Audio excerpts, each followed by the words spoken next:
اهلا بيكم على قناة البورصاجي. النهاردة انا عامل فيديو علشان يوم الجمعة انا دخلت تريدة، وللأسف عملت غلطة قوية جدا. انا دخلت التريدة مبدئيا قبل ميعادها، دي اول غلطة. تاني غلطة اللي انا ما شفتش الاخبار، ودي من الحاجات المهمة جدا قبل ما تخش اي تريدة. ان يوم الجمعة ده كان في خبر ال NFP، وخبر ال NFP ده بيحرك السوق بطريقة عنيفة جدا. المشكلة ان انا كنت عامل الاناليسيس صح، وكنت داخل تريداتي صح، وحاطط الانترنس بتاعي صح. بس عشان انا ما خدتش بالي من الخبر جاب لي الستوب لوز، واولموست ضيع لي الاكونت. فعشان كده انا عامل الفيديو ده النهارده بقول لك يعني واحده من الحاجات الاخطاء اللي احنا بنعملها حتى بعد السنين دي في التريدنج، ان انت ممكن ما بتاخدش بالك من الاخبار، بتخش التريد قبل ميعادها.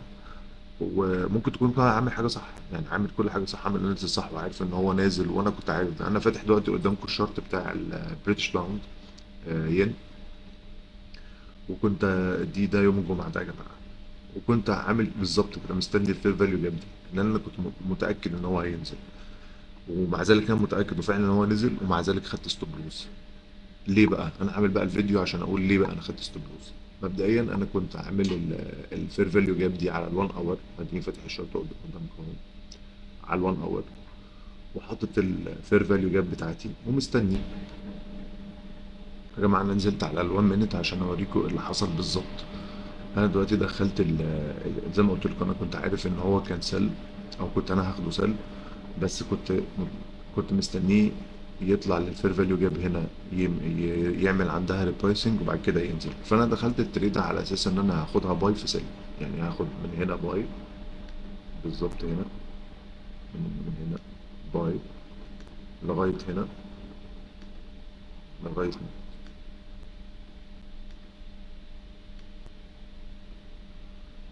ده كان التريده بتاعتي دي، ان انا كنت عايز اخدها الاول، وبعد كده اول ما يطلع عند الفير فاليو جاب اروح واخد سالب. بص بقى اللي حصل ايه، غلطتين. الغلطه الاولانيه ان انا زي ما قلت لك ما استنيتش، دي اول غلطه. تاني غلطه ان انا ما خدتش بالي من الخبر، ودي طبعا فيتال ميستيك في التريدنج بالذات. لان زي ما انت شايف كده ايه اللي حصل، فتح مع ان هو طلع، يعني هو طلع وكان هيجيب التيك بروفيت.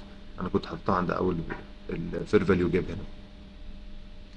بس الغلطه ان انا ما شفتش الخبر، فبالتالي كنت حاطط الستوب لوز بتاعي هنا، فنزل جاب الستوب لوز، وبعد كده راح جاب، وبعد كده عامل نفس السيناريو اللي انا كنت متخيله بالظبط، ومع ذلك خسرت التريد.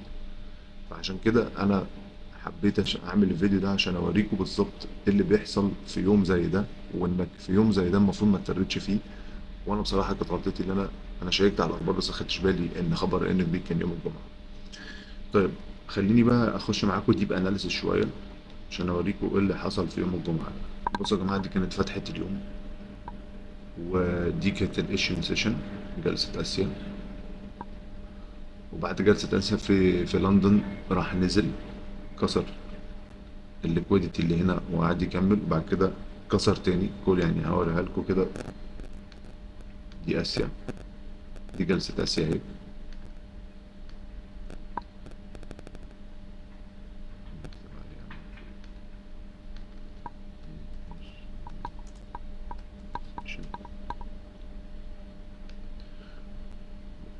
دي لندن سيشن. عشان كده يا جماعة بقول لكم انك تعرف الجلسات ده شيء مهم جدا.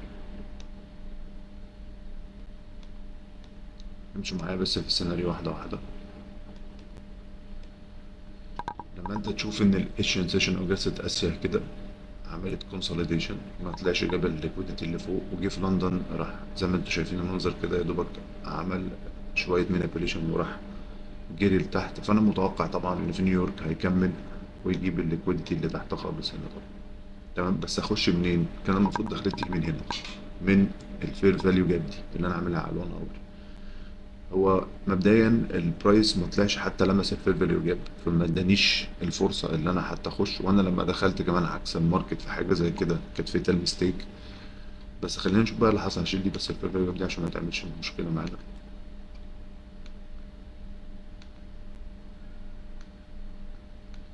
بص بقى في نيويورك،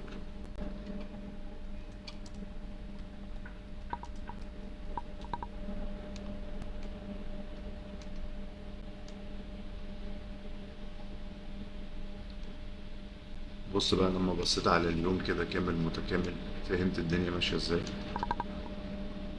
ده التحليل بقى اللي انا كنت عامله، وكنت عامله صح، ومع ذلك خدت ستوب لوز. ليه؟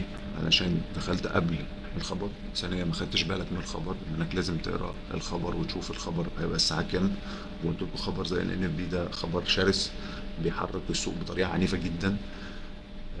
ودي كانت غلطه اللي انا عملتها، رغم ان انا عامل كل حاجه صح.